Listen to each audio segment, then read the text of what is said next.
क्या आपने कभी गौर किया है, जैसे ही आप नहाने जाते हैं अचानक पेशाब का दबाव बढ़ जाता है। कभी ऐसा लगता है कि अभी तक कुछ नहीं था, लेकिन जैसे ही पानी शरीर को छूता है पेशाब की इच्छा जाग जाती है। क्या ये बस एक संयोग है या इसके पीछे कोई खास वजह छुपी है?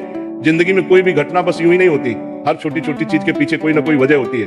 अब सवाल ये उठता है कि नहाते वक्त हमें पेशाब क्यों आती है? क्या ये हमारे शरीर की कोई कमजोरी है?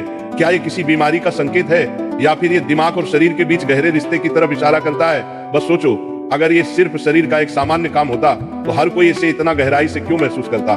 नहाना सिर्फ साफ सफाई का मामला नहीं है। नहाना एक ऐसा प्रक्रिया है जिसमें शरीर, दिमाग और आपकी पूरी चेतना जुड़ी होती है। पानी, जिसे सबसे पवित्र तत्व माना जाता है, सिर्फ आपके शरीर को नहीं धोता, बल्कि आपके अंदर जमा थकान, तनाव और दबाव को भी धो देता है। और जैसे जैसे शरीर हल्का हो जाता है, उसका दबाव पेशाब के रूप में बाहर निकलता है। लेकिन ये तो बस सतह की बात है। असली कहानी इससे कहीं गहरी है, क्योंकि शरीर का हर अनुभव मन का भी अनुभव होता है और मन का हर अनुभव शरीर में उतरता है। तो जब आप नहाते हैं, ये सिर्फ एक जैविक प्रक्रिया नहीं है, ये आपके मन और शरीर के बीच एक बातचीत है। अब सोचो, जब पानी तुम्हारे शरीर को छूता है तो क्या होता है? तुम्हारी त्वचा के हर रोम क्षेत्र में हलचल मच जाती है, तंत्रिका तंत्र सक्रिय हो जाता है। ठंडक या गर्म पानी का एहसास दिमाग को ये बताता है कि शरीर को कुछ छोड़ने की जरूरत है, और उसका पहला तरीका पेशाब करना होता है। लेकिन ये पूरी सच्चाई नहीं है, क्योंकि अगर ये सिर्फ ठंडे पानी का असर होता तो फिर जब हम गर्म पानी से नहाते हैं तो ये क्यों होता? अगर ये सिर्फ मूत्राशय की वजह से होता तो नहाने से पहले ये क्यों नहीं होता, और पानी गिरते ही अचानक क्यों होता है? यही वो राज्य है जो लोगों को हैरान कर देता है। जैसे ही आप नहाना शुरू करते हैं, शरीर आराम की स्थिति में चला जाता है, और जैसे ही शरीर आराम करता है, सबसे पहले वो दबाव को रिलीज कर देता है। ये दबाव कभी पेशाब के रूप में दिखता है, कभी गहरी सांसों में, और कभी थकान के एहसास में। इंसान तब तक दबाव में रहता है जब तक वो खुद को छोड़ना नहीं सीखता। नहाना, पानी में डूबना, ये सब काम इसलिए अच्छे लगते हैं क्योंकि ये आपके अंदर के बोझ को हटा देते हैं। बस याद करो कि कभी गर्मी में जब तुम ठंडे पानी से नहाने बैठते हो तो पहला छींटा ही पूरा शरीर एक झटका महसूस करता है। उस झटके में शरीर कुछ देर के लिए नियंत्रण खो बैठता है, और नियंत्रण खोने से इच्छा पैदा होती है। अब आप सोचेंगे कि क्या ये हर किसी के साथ होता है? हाँ, लगभग हर किसी ने कभी न कभी इसे महसूस किया होता है। लेकिन फर्क ये है कि कुछ लोग इसे सामान्य समझकर भूल जाते हैं, और कुछ इसके पीछे छुपे राज की तलाश शुरू कर देते हैं। और जो तलाश शुरू करता है वो जिंदगी के असली ज्ञान के करीब पहुंच जाता है, क्योंकि यहाँ एक नाजुक बात छुपी है। पानी और पेशाब दोनों एक ही तत्व से बने होते हैं। जब पानी बाहर से शरीर को छूता है तो शरीर के अंदर पानी का तत्व भी प्रतिक्रिया करता है। यही प्रकृति का संतुलन है, ये एक अनुनाद है। शरीर और प्रकृति के बीच रिश्ता आईने जैसा होता है। जो कुछ बाहर होता है वो अंदर भी परिलक्षित होता है। तो जब बाहर का पानी तुम्हारे शरीर से मिलता है तो अंदर का पानी यानी पेशाब भी बाहर आने को बेचैन हो जाता है। लेकिन अब सवाल उठता है, क्या ये सिर्फ पानी और मूत्राशय की बात है, या इसके पीछे कुछ और भी है? क्या ये किसी कमजोरी का संकेत है? क्या ये किसी बीमारी का शुरुआती लक्षण है, या बस मन और शरीर के बीच की एक बातचीत है?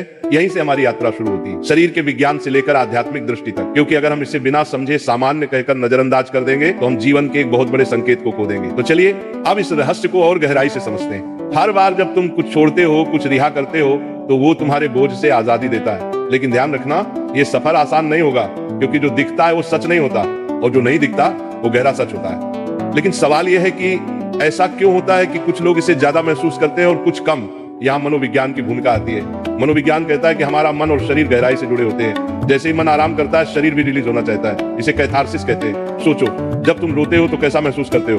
पहले तो भारीपन होता है, लेकिन रोने के बाद हल्कापन महसूस होता है। बिल्कुल ऐसा ही होता है। पेशाब आने में भी ऐसा होता है। ये एक तरह की साफ सफाई है, और नहाना भी ऐसी ही एक प्रक्रिया है जो आराम और तरोताजगी दोनों को जगाती है। इंसान लगातार दबावों के नीचे रहता है। तनाव, इच्छाएं, डर, गुस्सा, चाहत, ये सब अंदर जमा रहते हैं। जब आप नहाते हैं तो पानी सिर्फ शरीर को नहीं धोता, ये आपके दबावों को भी पिघलाता है। और जैसे ही दबाव कम होता है, शरीर से छोटे छोटे रिहाई के संकेत पहले निकलते हैं। मतलब पेशाब आने की इच्छा सिर्फ जैविक नहीं है, बल्कि मनोवैज्ञानिक भी है। ये इस बात की निशानी है कि जैसे ही आप आराम में, शरीर राहत चाहता है। पानी सिर्फ शरीर को साफ नहीं करता, ये आपके अवचेतन तक पहुंचता है, क्योंकि पानी का अस्तित्व बहुत गहरा है। आप माँ के गर्भ में पानी से घिरे हुए पैदा हुए थे।